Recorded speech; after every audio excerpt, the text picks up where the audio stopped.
for growth. Um, One of the things that I think is really, really important, especially for folks that are leading family office conferences or even institutions that are listening online, it's one thing for me to say, intergenerational conversation is important. It's another thing to actually model that and let the next generation speak. Um, I wouldn't normally do this without the kind of trust or build bridging that I've had over the course of my life with Nate's mentor, Ming-Yan. If you're looking to create change, you need people that will bring you into their rooms. You need people that will share their heart, their inner circles, that tell you, hey, Chelsea, you probably need me to fan you, or you're having a bad hair day. That give you the truth about, Chelsea, you've done all this research. You need to talk about that in your speech because people fall in love with your heart, but the research matters. That person that I have worked, I would say, alongside, but I've looked up to throughout my career has been Ming-Yan.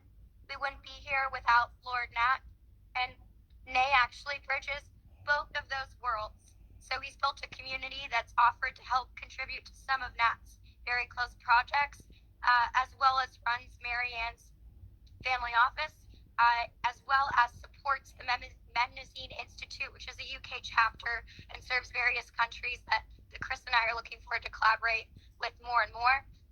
The reason I want them to have this panel is a lot of people say that they're doing things or want to talk about it, and I'm interested in showcasing the people that are actually doing that. So with that, Nate, the panel is all yours. Thank you, Chelsea. You're shining. You're glowing. So the panel is basically social challenge into an opportunity of growth. And I wrote a short monologue to start this panel. So I want to frame this panel in 3 words. First is to champion projects, right? What projects? The second is contribution. How can we contribute towards these things that we were talking about?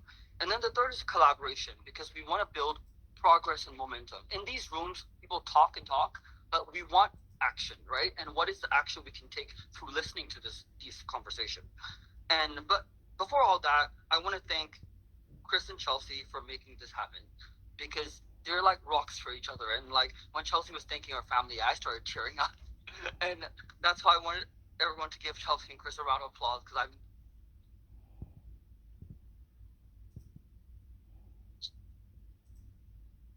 it's really about lifting each other up, and I truly believe this. Last week I was sitting where she was, and I wanted the whole room, every seat on this table, to be a next gen.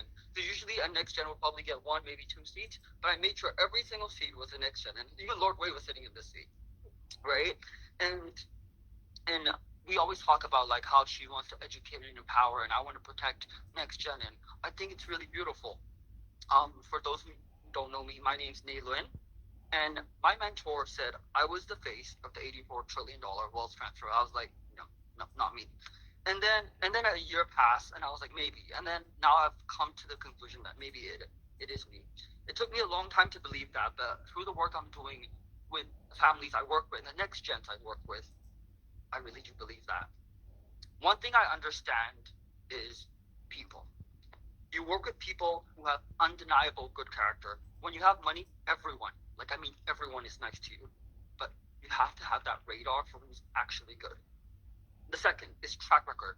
Ask the hard questions. What have you deployed in the past 6 months? What have you deployed in the past 12 months? Who do you bank with? Because there's a lot of unique people in this family office space. And the third is someone who has a burning passion for what they do. And I can see that with Ming-Yan's work with the Mnemosyne Institute and food systems, and Nat's work with bonded labor. Just look at the people in this room. You can see how privileged we are with our ability to change the lives of many others. The challenge is what we decide to stand for, what projects, what investments, and what challenges we're going to tackle. If we don't do anything, even one person in this room, it could affect hundreds, thousands, even millions of lives. Whether I like it or not, I represent, and a lot of you as well, represent the next generation of wealth creators and inheritors. The hope for today is to make sure there is progress. through championing each other, contributing to the right causes like Logictry, and most importantly, finding collaborators you can work with for a long time. I'm confident that all things happen for a reason. I had a very challenging week. I think Ming-Yan knows. I would probably be broken down, like I couldn't function if this was me 5 years ago. But I'm here because I know that rooms like this is where change is made.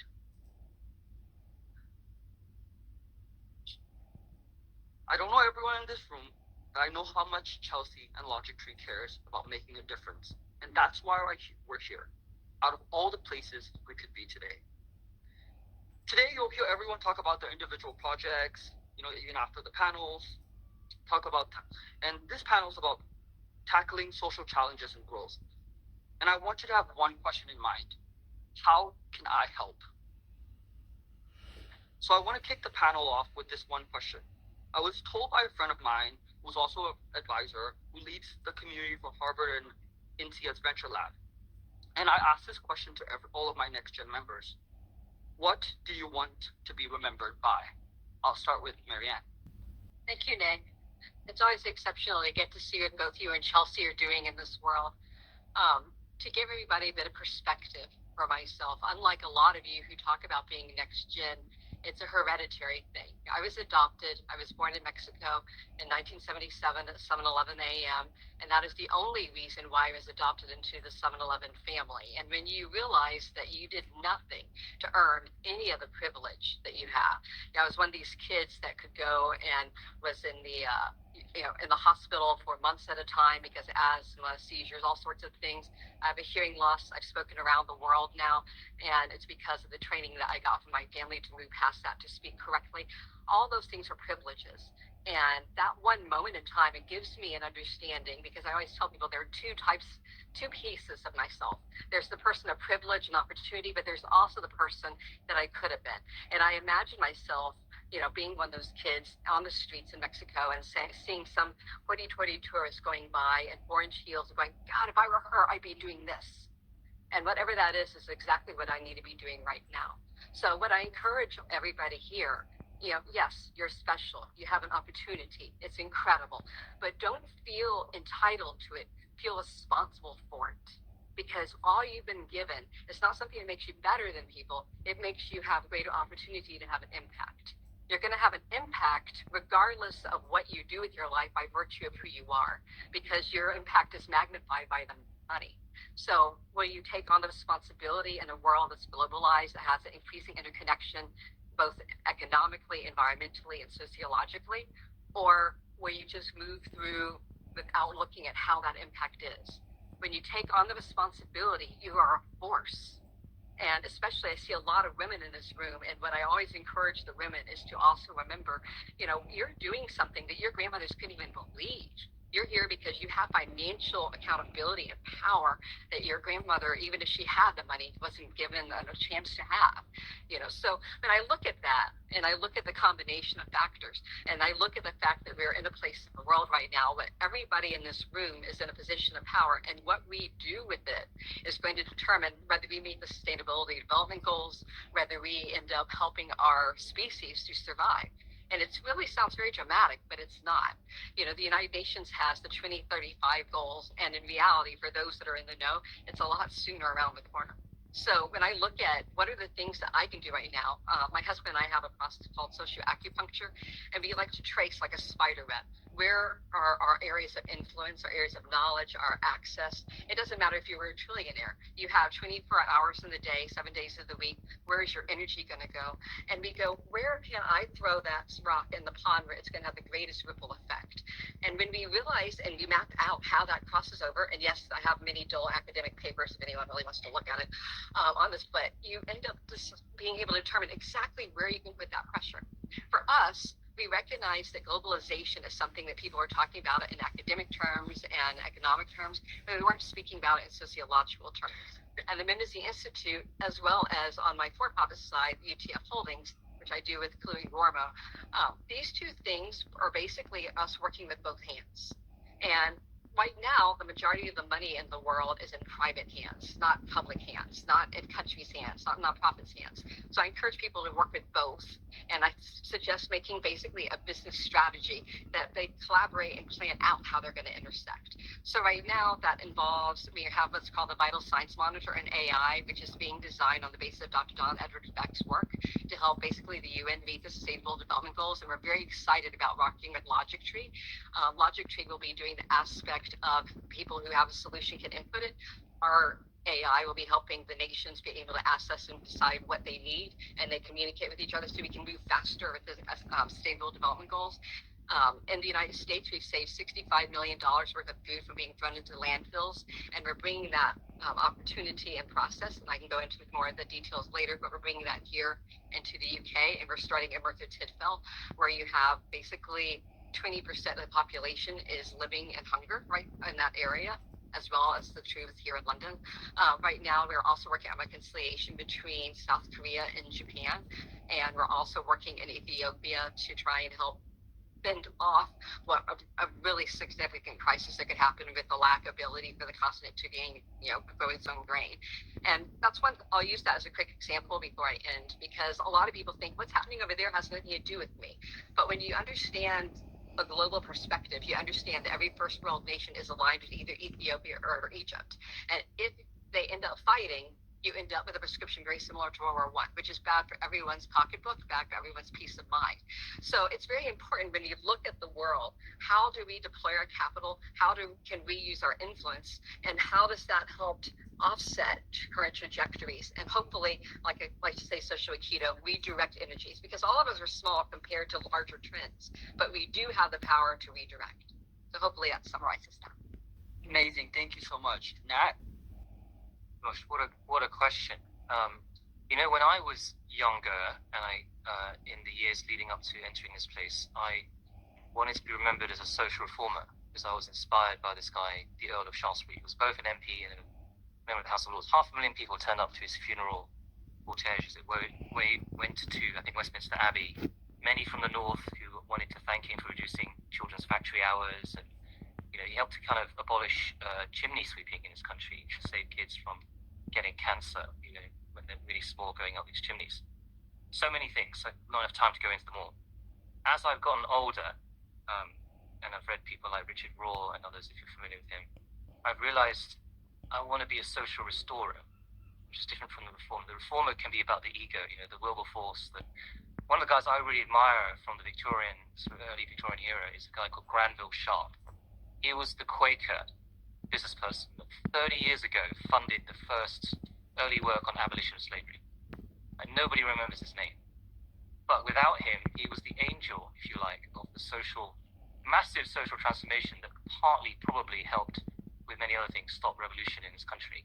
And we're at a stage in the world's history where it's right around the corner. Labor is declining right now as the way to get ahead. The 20th Century Compact is falling. We know all this stuff. So how do we help recapitalize people that have nothing and who soon won't have jobs that pay? And there were rooms like this where they're asking the same question because they all knew what happened in France and continental Europe, and they wanted to avoid that here. And so they threw themselves into all this amazing work that you do. And actually they had the vision, which is what I'm excited about, to work across all forms of capital, philanthropic, financial, blockchain. I'm doing a lot of work in that space as well. Rewards, if you're even into, if you know the code word, talk to me afterwards. To help shift people, everybody, from your hourly wage is what's going to define your value, to come and be a co-heir, come and be a next gen, right? So this work that we're doing with an amazing social entrepreneur from the US in Pakistan, trying to free 2 million people from indentured slavery, multi-generational slavery, in brick kilns, where men, women, and children every day make 1,000 bricks by hand. And not only has this man found out that you could free them for £80 a person, which is crazy, and rehabilitate them for about 2,000 a family altogether, including the fee to get them out. But we can actually redesign the entire supply chain by getting automated brick-making machines in each kiln, which the government now wants to do. So we're on a race, this next year to free, thousands of people, but figure out, okay, what are we going to do with these people? Wilberforce had a problem. He mortgaged this country. 40% of its GDP went to pay the fees to free the slaves, because the owners considered them property, right? And the only way they could actually legally do it at the time was to mortgage the country. We spent 200 years paying off that debt. We only paid it off like 10 or so years ago, right? But they couldn't afford the 10x cost of recapitalizing the slaves who'd been taken from their countries, because it was too expensive. It would have cost multiple times the country's GDP. So the only way you can do this, if we free 2 million people with your help in the next 5 years or so, and we industrialize the supply chain and is actually to recapitalize every wave of freed slaves, not only help them get businesses like rickshaw businesses, which is what's happening now, and housing, but actually, working with Anoop and others through our think tank, the Shanxi Partnership, to actually create bonds, to create the investment capacity to buy the bricks. Because if you buy the brick from the kiln owner, you basically can decide how the brick is made, whether both with machines, make a spread, make the freed slaves the co-owner of the spread and the fund, and then help them build cities, right? So I'm talking big here, but of course the Clapham sect and Wilberforce, they talk big. They redesigned the naval insurance industry to make sure the British Navy didn't protect the slaving ships, right? Some of them built entire cities, like in Sierra Leone, for example.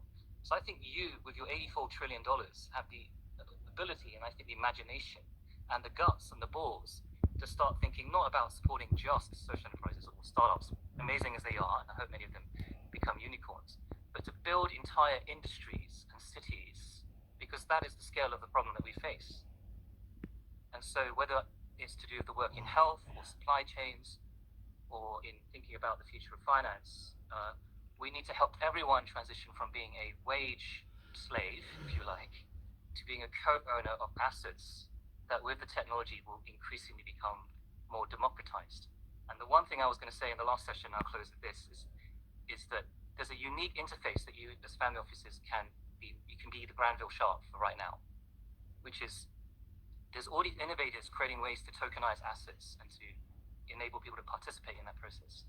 And then you have all the regulators who are stopping that from happening because they're worried about fraud and all kinds of stuff. The government will get desperate in whichever country.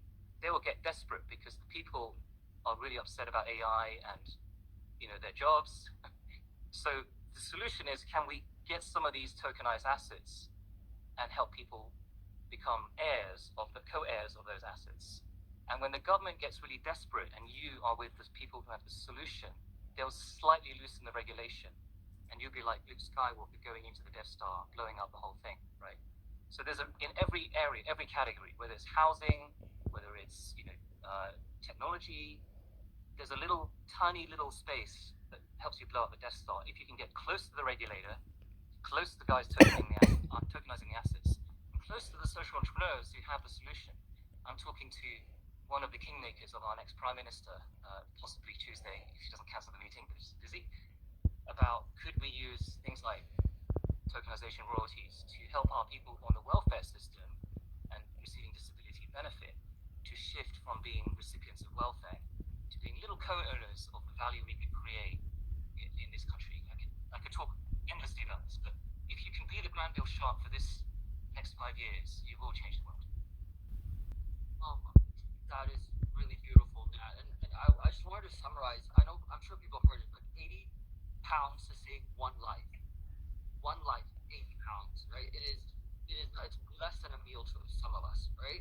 So it's just making sure you support the right causes that have the track record and the right people backing them. Like, for example, Ming-Yan's work with Food Source, right? They've saved $65 million worth of food waste. So if Ming-Yan, if you could elaborate a little bit more on that, that would be great. I'm sorry, I couldn't hear the question. Your work on food systems and food security. Yeah, with Food Source, one of the things that I find a lot of times people do is they want to demonize somebody in a system, and people don't think systemically, and that is, I think, one of the biggest challenges. We like things to be little boxes, but the truth is things are much more interconnected. And the food program actually came out of an interfaith effort that we were doing, where we were trying to get people of different religions and cultures to get along. And after a while, they realized that, when they were volunteering for all multiple different things, when they went to go volunteer on the food, they said these numbers aren't going down. Why are they not going down? And we started doing some research, and it took about 3 years. And a lot of times people also they get bored of research.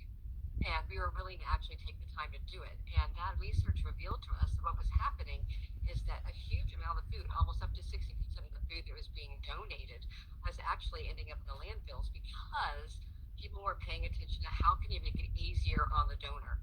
And the example that I give a lot of times is, we had a very real situation where there are 3 huge truckloads, like these huge trucks going down the highway, of yogurt, and they were being donated to nonprofits that had no refrigeration capacity.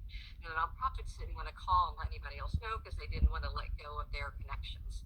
And the situation was basically magnified every time somebody had bananas, but they were too straight instead of curved. They don't get on the grocery thing.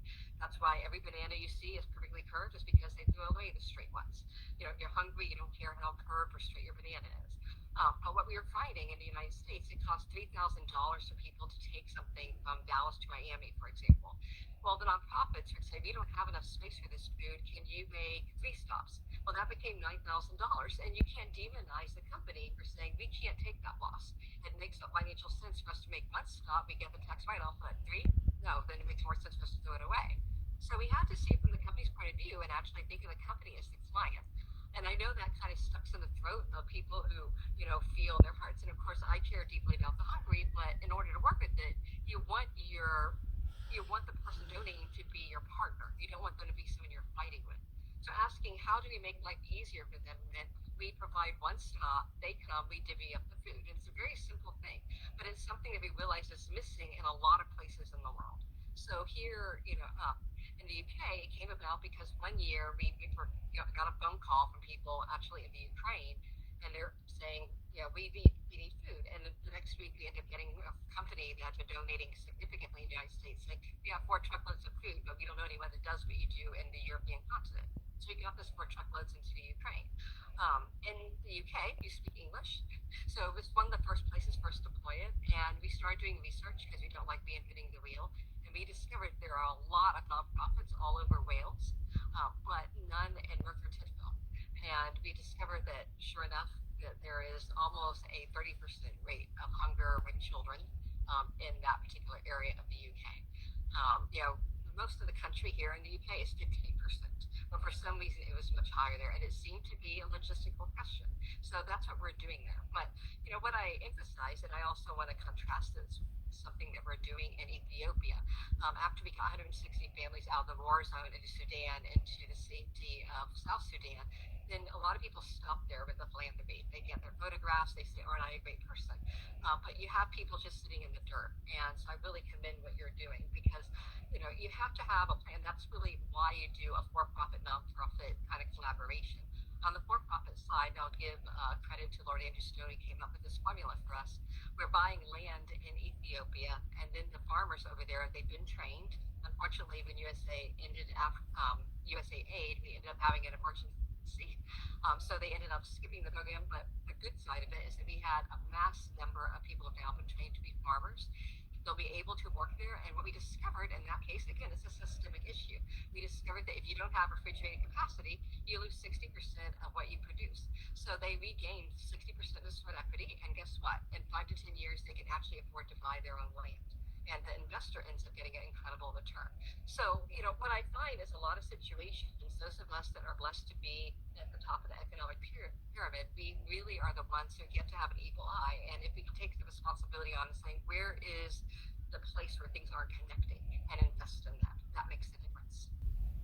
Thank you, Marianne. Since we're running short on time, I'd like to close this by saying this. It's about creating a culture of giving, right? And what I've done with my group, right, is a completely free group, but it's some of the children of some of the wealthiest people in the world.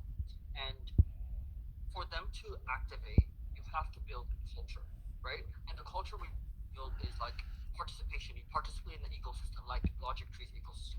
Contribution, you contribute, host dinners, you host events. And then ownership, where we invest together, right? And I have to be the strongest source of culture to make a change. And I've kicked out a $12 billion family and a $20 billion family. So I'm that strong on my understanding of culture and what I want to be with the change that I want to make. And for next gens, right, there's a quote I was told when I was really young: big people make big decisions. It's a small quote, but it's like, if you want to be something, right, be strong with who you are, know your values, and pursue. Yeah. So I